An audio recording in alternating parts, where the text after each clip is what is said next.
Namamu yang kudus, Amin. namamu yang menyembuhkan, Amin. namamu yang ajaib. Yes. Oh Jesus, Jesus, Jesus, Jesus.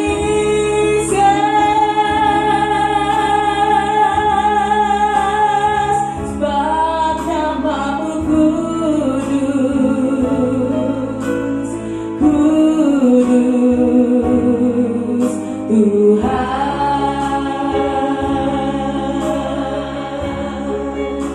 Sebab namamu kudus, kudus Tuhan.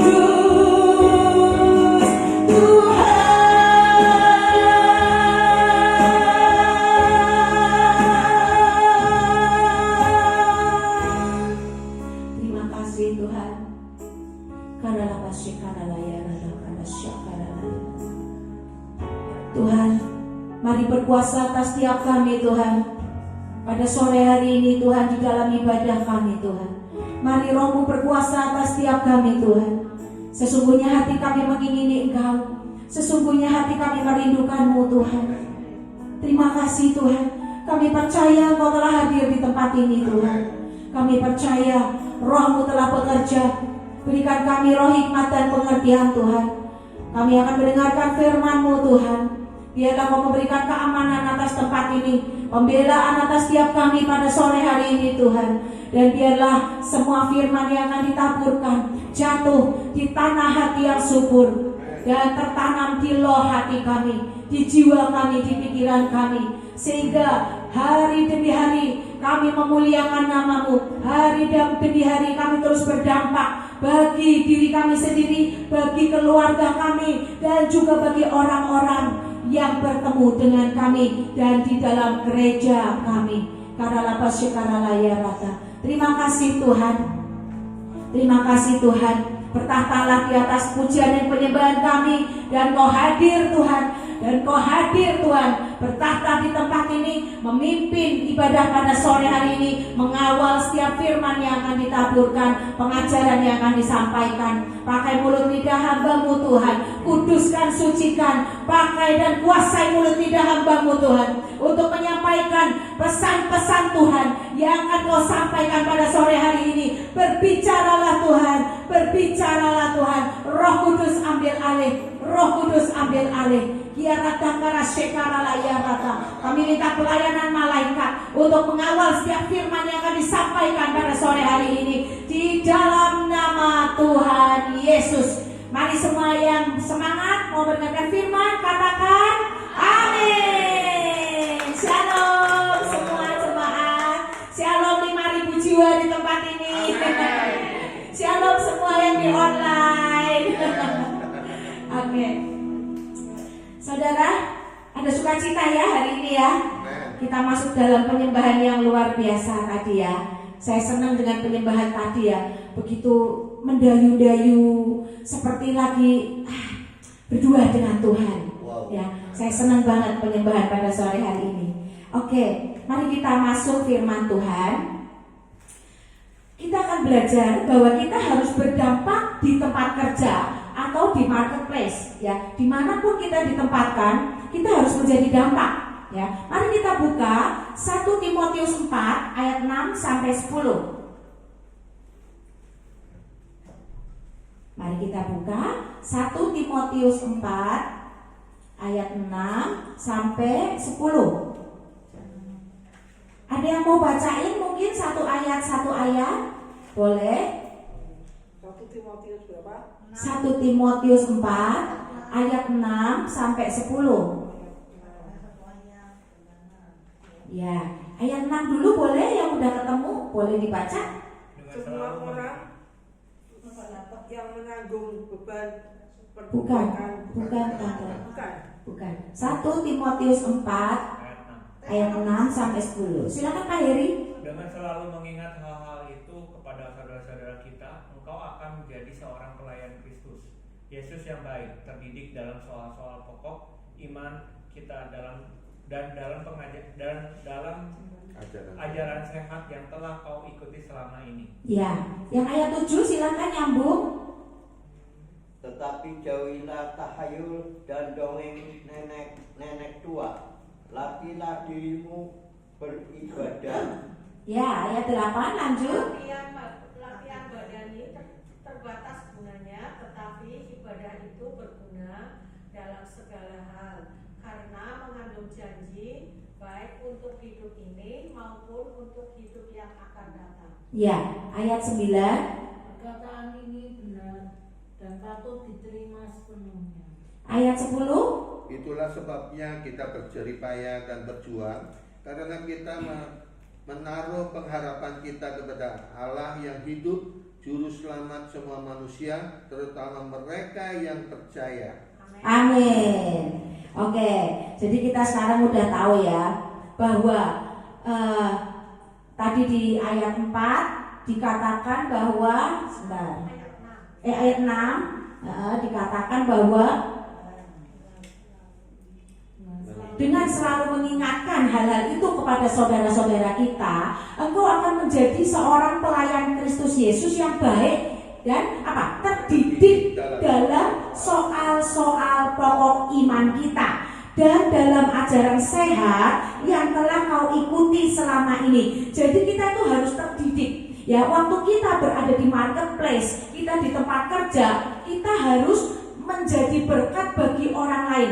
Karena ada banyak masalah di tempat kerja ya, saya rasa ya. Saya dulu pernah kerja di satu perusahaan swasta. Di sana saya menjumpai ada banyak sekali orang yang kena masalah. Hidup berkeluarganya itu bermasalah. Hidup dalam pertemanan juga bermasalah. Ya, dalam pekerjaan juga ada banyak pergumulannya. Ya, jadi tempat kerja, marketplace itu adalah ladang pelayanan kita. Kita harus mengerti bahwa pelayanan kita bukan hanya di mimbar ini, tapi pelayanan kita yang sesungguhnya itu waktu kita berada di marketplace, di tempat kerja. Kita harus menjadi dampak bagi orang lain di sekitar kita di tempat kerja, ya. Karena kita harus memuliakan nama Tuhan, ya dengan menjadi dampak, ya. Ada banyak orang tuh menghabiskan sebagian besar waktunya di tempat kerja, ya kan? Kita kerja dari jam berapa? Kalau saya dulu waktu masih di perusahaan swasta, saya berangkat itu jam 7 dan berangkat dari rumah. Persiapan udah mulai dari jam 6, ya. Jam 6 itu udah sibuk. Jam 7 udah OTW, ya. Setengah jam sebelum jam kerja kita harus sudah ada di sana, standby di sana. Berdoa dulu, duduk dulu, ya kan. Siapin meja, semua disiapin. Ya, itu waktu saya berada di marketplace, ya, di tempat kerja. Saya kerja sampai jam 5 sore. Itu sudah berapa jam? Ya, sudah ada 8 jam, 6-7 jam mungkin ya. Sudah ada 7 jam. Kalau disuruh lembur, kerjaan belum selesai, lembur lagi sampai jam 8 malam.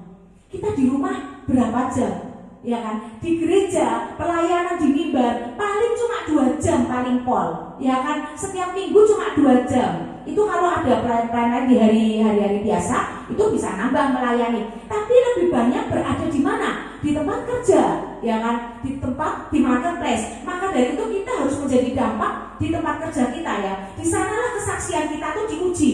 Kita harus bersaksi, ya, apa yang kita alami waktu ada orang lain yang mengalami yang sama dengan kejadian yang kita alami. Kita harus bersaksi. Aku udah menang loh. Aku pernah mengalami hal ini. Aku udah menang. Gimana kalau kamu ikutin saran saya? Nah, itu ya. Nah, jadi identitas kita itu dilihat di tempat kerja, dibaca orang lain, ya kan? Di tempat kerja kita bisa belajar praktek iman, mendoakan teman yang lagi kesesakan, mendoakan permasalahan, mendoakan nasabah-nasabah yang datang, ya kan, customer yang datang, mendoakan anak-anak dari teman-teman kerja kita, ya, karena itu kita bisa praktek iman, ya kan.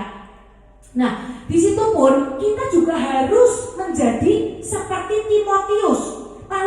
Rasul Paulus itu memerintahkan Timotius di sini untuk apa? Di sini judulnya tugas Timotius dalam menghadapi pengajar sesat.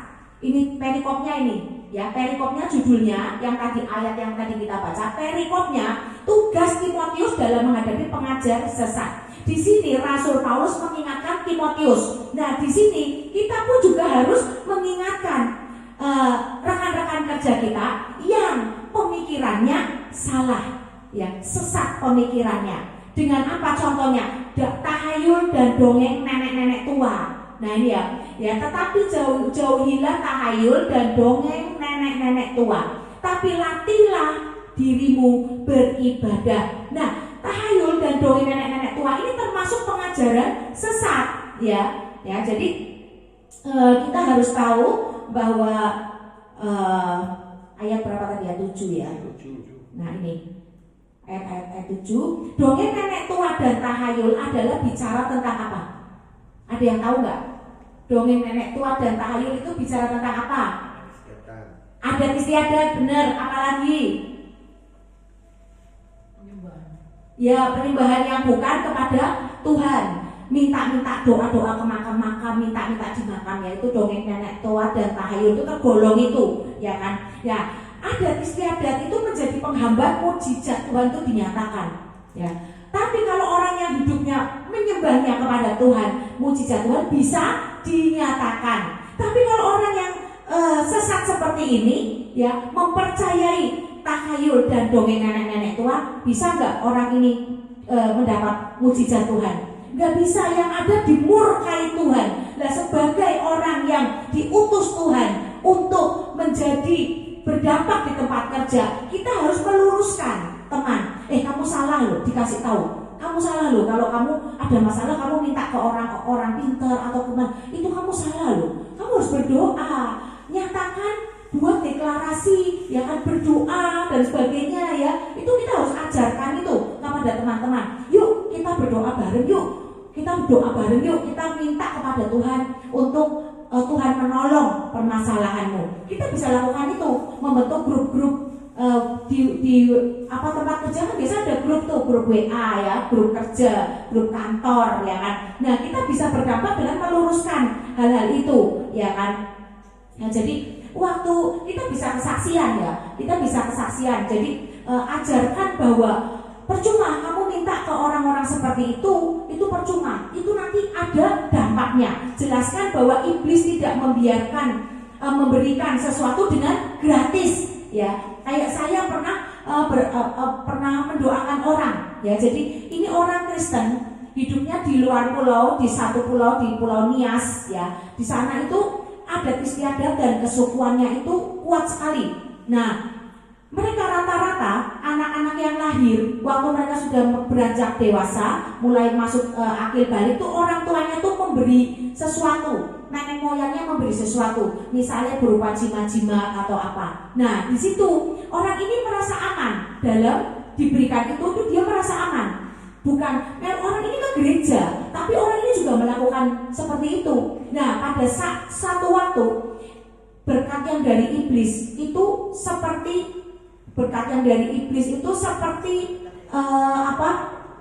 seperti bom waktu. Ya, berkat yang dari iblis itu adalah seperti bom waktu, ngeri, ya. Jadi iblis itu tidak memberikan gratis. Pada saatnya, pada waktunya udah habis, dia mesti yang muncul apa? Sakit penyakit. Seperti buah itu matang. Waktu buah itu matang, yang muncul apa? Sakit penyakit, bencana, sial, kecelakaan dan sebagainya. Ya, karena iblis itu nggak pernah memberikan gratis. Nah, ini harus kita juga luruskan kepada orang-orang, ya, kepada orang-orang di tempat kerja. Misalnya kasus seperti ini. Nah, orang ini yang saya tolongin, saya doakan ini, dia itu sudah didoakan banyak pendeta.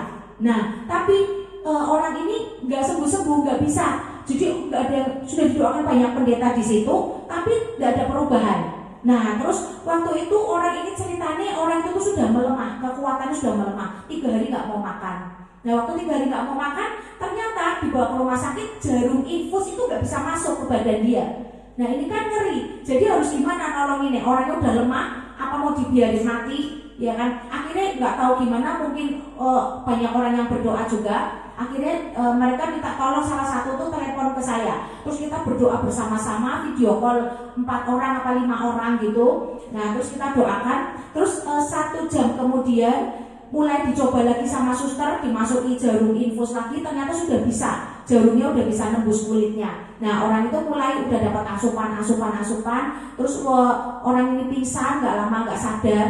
Terus kita doakan juga lagi. Habis itu dia bangun. Nah waktu dia bangun, dia mulai, kita kan mendoakan juga untuk roh pertobatan bagi orang itu. Nah orang itu mulailah dia menangis. Jadi dia sudah mulai, wah aku berdosa ya, aku ternyata begini, aku ternyata begitu. Tuhan memberikan roh pertobatan, mengingatkan dia atas segala kesalahannya. Nah di situ dia berdoa minta ampun, dibimbing sama keluarganya. Ayo Pak, kita berdoa minta ampun sama Tuhan. Nah di situ di situ orang ini mulai bertobat. Nah, memang akhirnya orang ini meninggal, ya. Orang ini akhirnya meninggal. Tapi sebelum meninggal dia sudah bertobat. Nah, di sini ini adalah contoh di mana kita harus hidup berdampak, ya, di marketplace. Apalagi di tempat kerja. Waktu saya kerja itu ada banyak orang yang mengalami kesusahan seperti ini. Jadi kena kutuk, hidupnya ada dalam kutuk, dan dia kena sakit penyakit yang bergantian terus. Ya, orang yang sakit penyakit bergantian terus itu tanda ada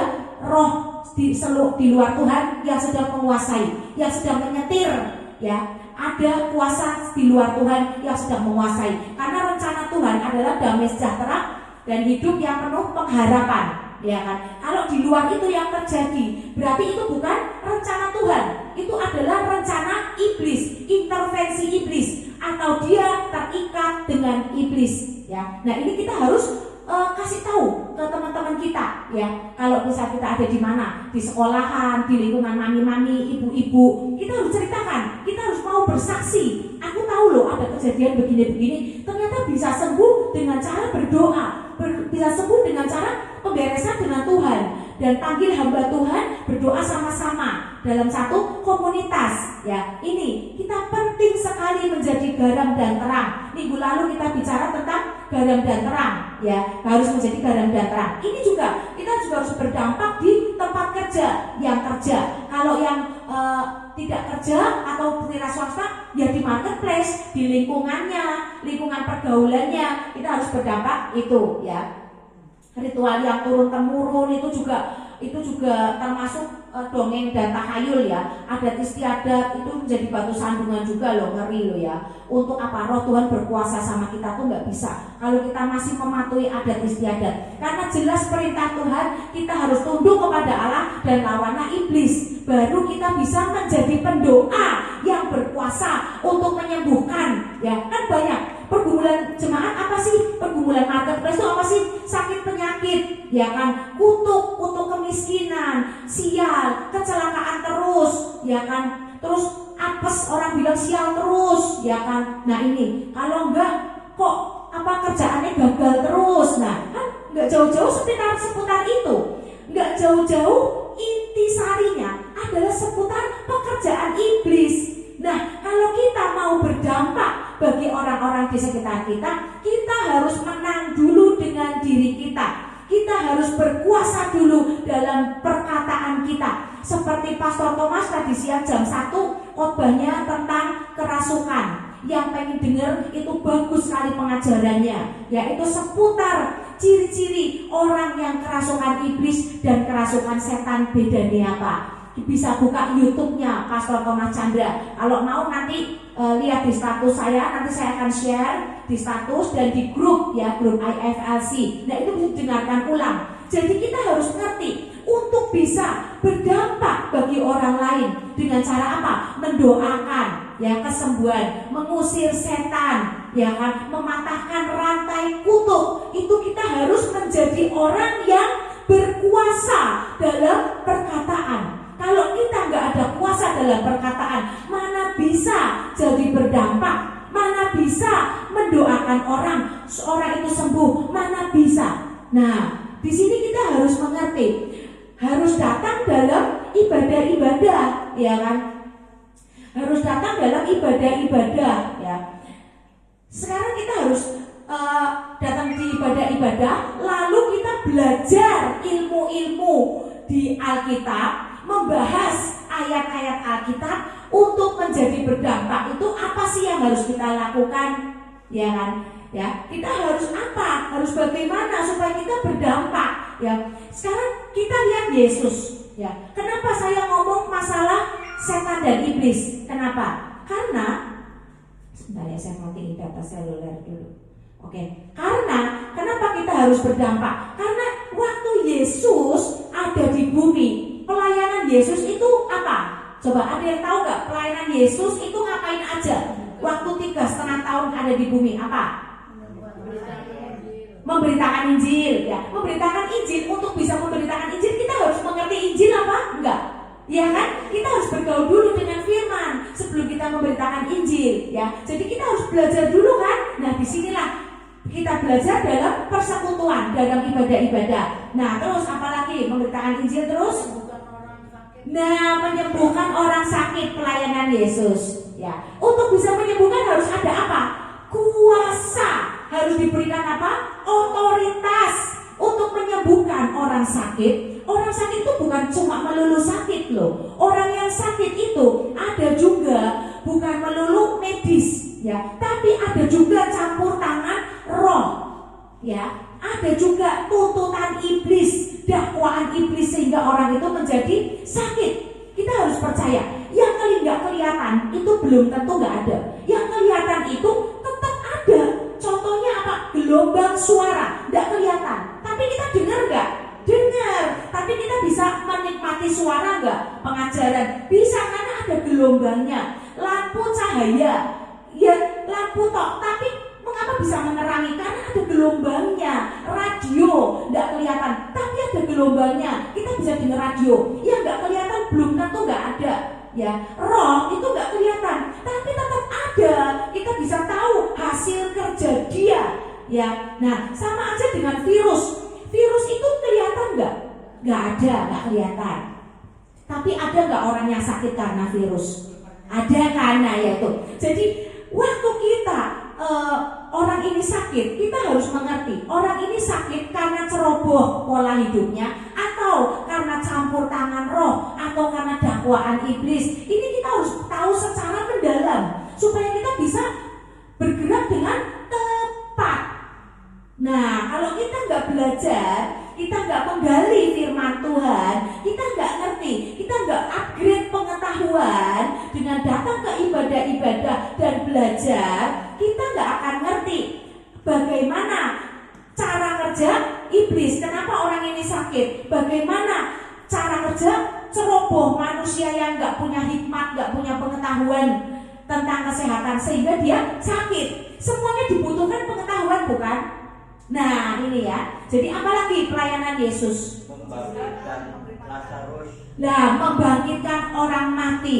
Ya, ini. Jadi untuk membangkitkan orang mati itu perlu iman yang besar, perlu connect dengan Bapa, perlu mengucap syukur untuk membuat mukjizat besar. Waktu Yesus membuat mukjizat 5 roti dan 2 ikan, dia berdampak bagi orang-orang yang mengikuti dia. Yesus ngapain? Mengucap syukur dulu, ya, lalu memecah-mecahkan roti, terus terjadi pelipat gandaan ikan, ya. Nah itu ikan dan 5 roti dan 2 ikan sampai sisa 12 bakul. Nah ini pelayanan Yesus enggak jauh-jauh dari mukjizat, dari kuasa, ya kan? Ini loh, kita ini diciptakan serupa dan segambar dengan Tuhan Yesus. Serupa dalam hal apa? Serupa dalam hal kuasa. Nah, dipercaya Tuhan.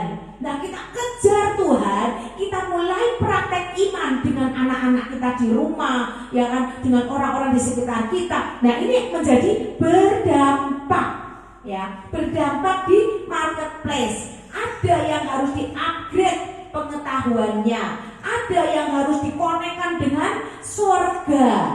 Nggak langsung berdoa, tapi nggak ada hasilnya.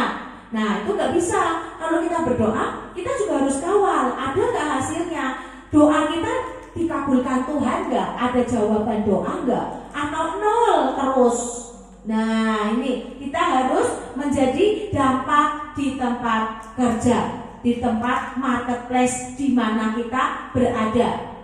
Waktu anak-anak kita ketakutan pulang dalam keadaan sakit, takut dan sebagainya, orang tua harus memberi rasa aman, berdampak juga bagi anak-anaknya, memberikan rasa aman dengan berdoa, tumpangi tangan, ya, terus doakan, ya, nah itu disentuh, diberi minyak urapan dan sebagainya, ya, dengan cara kebiasaan orang-orang Kristen secara yang sesuai dengan Alkitab. Nah itu ya. Jadi pelayanan Yesus itu luar biasa ya. Bahkan Yesus itu juga menjadi tunas zaitun untuk tempat orang-orang yang ditentukan untuk mati dibunuh itu dicangkokkan. Ada orang-orang yang hidupnya udah mengalami sial, sakit, penyakit, istilahnya tinggal nunggu mati aja deh. Nah, ada orang-orang seperti itu loh. Lah kita ini bisa berdampak enggak bagi orang-orang seperti itu? Mendoakan dia, ya, dibimbing. Waktu kita membimbing orang-orang yang ditentukan untuk mati dibunuh seperti ini kita sedang mencangkokkan dia ke dalam pokok anggur, ke dalam tunas zaitun supaya hidup lagi, ya kan? Supaya orang sudah mati rohani, mati imannya, kita bimbing, kita doakan, ya, kita kawal, kita perhatikan, ya, kita berikan perhatian. Orang ini akan bangkit lagi gak rohaninya? Bangkit. Orang itu akan merasa diterima, akan merasa ditolong Tuhan, ketemu Tuhan. Nah ini ya, jadi berdampak di dalam marketplace itu kita harus upgrade pengetahuan, kita harus punya kuasa dari Tuhan dan diberikan otoritas dari Tuhan, ya. Dan kita harus berani untuk bersaksi. Yang penting berani untuk bersaksi. Kita punya semuanya, tapi diem, nggak ngelakuin apa-apa. Berdampak nggak? Enggak, ya kan? Makanya, jadi untuk berdampak kepada Tuhan, itu tuh kita harus ada sesuatu yang harus dilatih, ya, disalibkan dagingnya, ya, harus menyangkal diri, malu mau kesaksian, tapi aku harus menjadi saksi Kristus. Orang lain harus lihat Kristus ada dalam diriku. Kita bersaksi, jangan malu-malu. Orang minta didoakan, kayak kemarin saya ke Semarang, ketemu teman. Orang ini nangis, cerita, sharing sama teman saya, udah lama gak ketemu. Terus waktu ketemu sharing, aku kabarin dia gitu. Iya, aku kibar nene cerita, nangis. Dia bingung. Dia gak nangis nih, pertamanya gak nangis. Dia masih cerita kesialannya, kesusahannya itu dengan bangga, dengan ketawa-ketawa, masih ketawa. Saya bingung. Ini orang kok hidupnya susah, kayaknya sudah jatuh tertimpa tangga, tapi kok masih bisa ketawa ya ceritanya ya.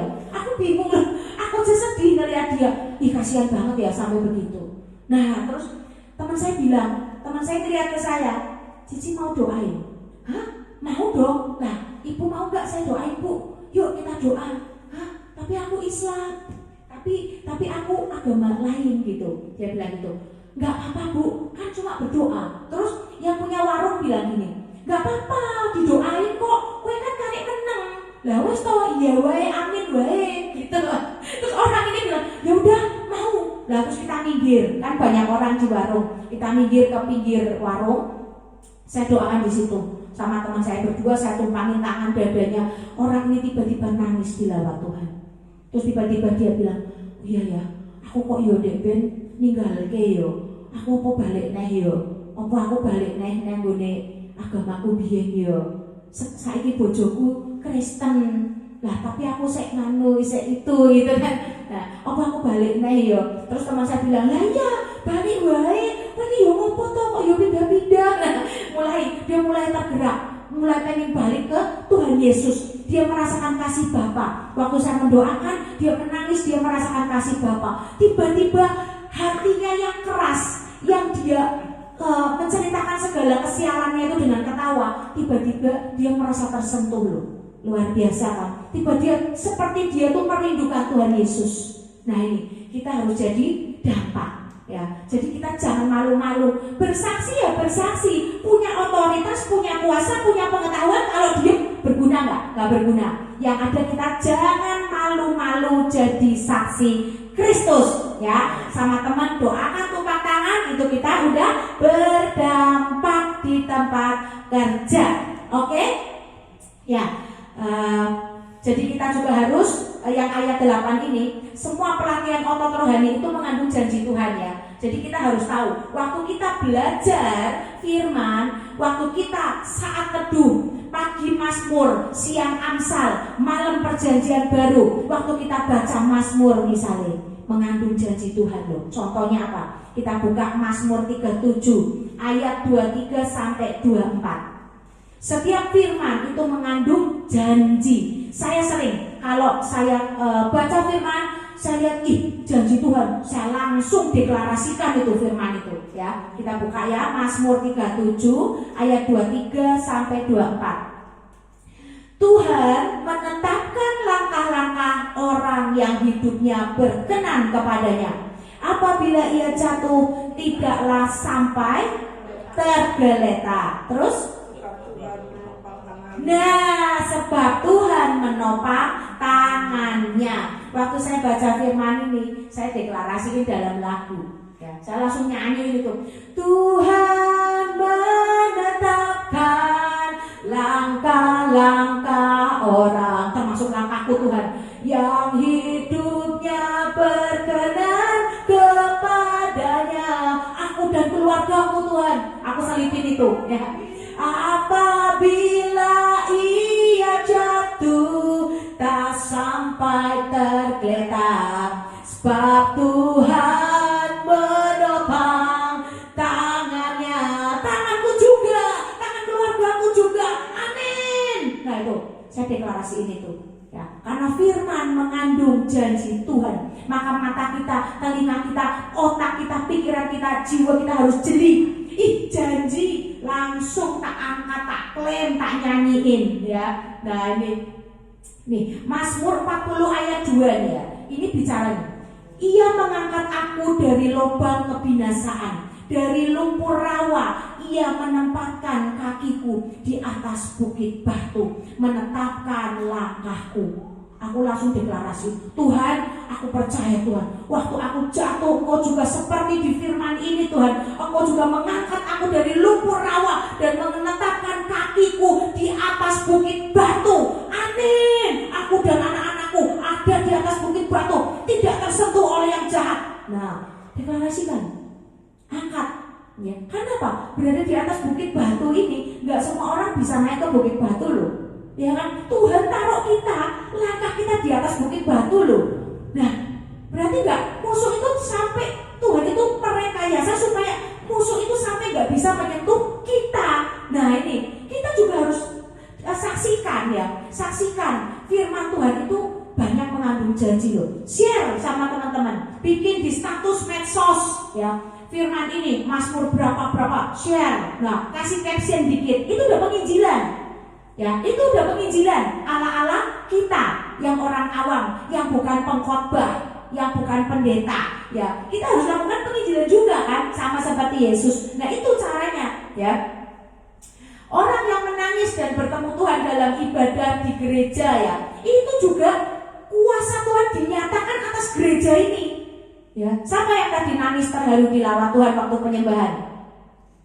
Nah kan banyak kan, saya juga terharu. Saya pengen nangis rasanya, saya remuk hati. Rasanya kayak gak pengen berhenti penyembahannya. Tapi saya harus khotbah, jadi saya harus mikir nanti mau ngomong apa ya. Padahal saya masih menikmati banget penyembahan tadi ya. Jadi luar biasa ya. Saya berdoa di tempat ini tuh tempat untuk kita ketemu Tuhan. Di tempat ini waktu kita nyembah Tuhan, Tuhan hadir, tumpangi tangan setiap kita ya. Jadi kita lepas dari segala yang jahat. Nah itu ya. Oke. Di ayat 10 ya, tadi yang di ayat 10 tuh ya. Semua orang yang mengasihi Tuhan itu pasti akan berjuang dan berjerih payah untuk membawa jiwa-jiwa untuk diselamatkan. Kalau kita nggak rindu untuk menyelamatkan orang di sekitar kita yang sedang kesesakan, yang sedang dalam pergumulan, itu berarti kita nggak mengasihi Tuhan loh. Ya, warning ya, jangan sampai kasih menjadi dingin. Kalau lihat orang di sekitar kita ada yang susah, bawalah ke gereja, ya, bawalah ke tempat kita beribadah, ya, cari gembalanya, kasih tahu, minta didoakan. Ada satu jemaat yang sudah lama nggak kesini, ya, dia nggak kesini, nggak pernah kesini, sudah lama, tapi selalu ngechat saya. dia merasa nyaman dengan saya. Dia mau berangkat kerja ngechat saya, Bu, aku tuh mau berangkat kerja ke sini. Tolong ya Bu, aku didoakan ya Bu ya, supaya aku nggak kena sial, jangan ketemu teman kerja yang jahat. Dia telepon ngechat saya terus loh. Dia udah di dalam bis, Bu, saya udah di dalam bis, doakan saya ya Bu. Bu, ini paspor saya, Bu, ini KTP saya, ini nanti calon alamat saya. Itu dia ngechat saya, tolong doain ya Bu. Padahal dia nggak pernah kesini, tapi dia nyaman dengan saya. Saya sebagai gembala ya istilahnya, saya mendoakan nggak? Ya saya mendoakan, walaupun dia nggak pernah kesini, saya tetap doakan dia karena dia minta untuk didoakan. Lah saya ingin menjadi dampak, ya saya mau jadi terang bagi orang-orang seperti ini. Ya kasihan kan? Dia nggak tahu mau ngecek gembala yang mana, karena dia nggak pede, tapi dia percaya dengan saya. Saya terharu lihat chatnya dia.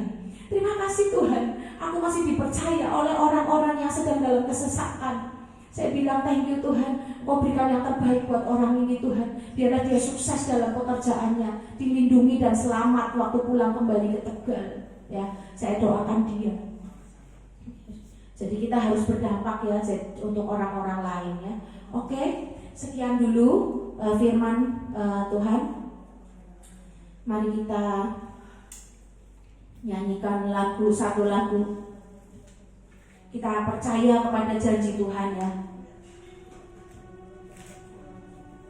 Ini lagu dinyanyikan oleh Pastor Thomas Chandra, Gembala Sedang kita. Ya, lagu ini sangat baik, sangat memberkati ya. Jadi lagu ini juga kisah nyata dari Pastor Thomas yang kena penyakit akibat dosa masa lalunya ya. Nah itu di situ dia diuji sama Tuhan dan dia sampai menjadi korban sembelihan. Tapi pastor tidak memperdulikan, dia tetap cinta Tuhan. Pastor Thomas tetap mengasihi Tuhan. Sakit-sakit badannya demam, dia tetap ngajar, tetap memberikan firman Tuhan. Luar biasa ya. Di sini sangat memberkati kita. Mari kita angkat lagu ini.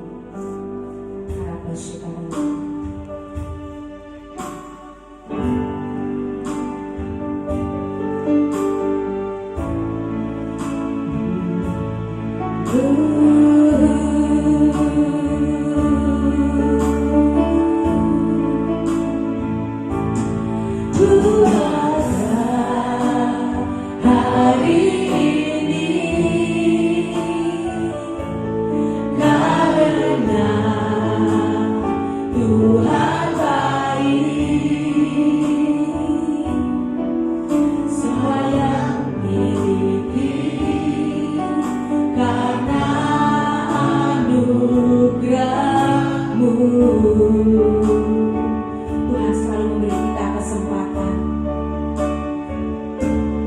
Kau beriku kesempatan mengenal kasih-Mu Bapa. Semua yang terbaik itulah karya-Mu.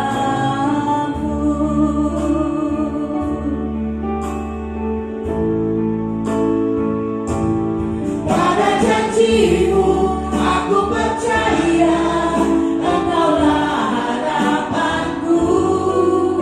Yesus satunya kekuatanku di dalam nama Yesus. Pada janji-Mu aku percaya, Engkaulah harapanku. Yesus namanya yang ku sembah, ku tinggikan nama-Mu.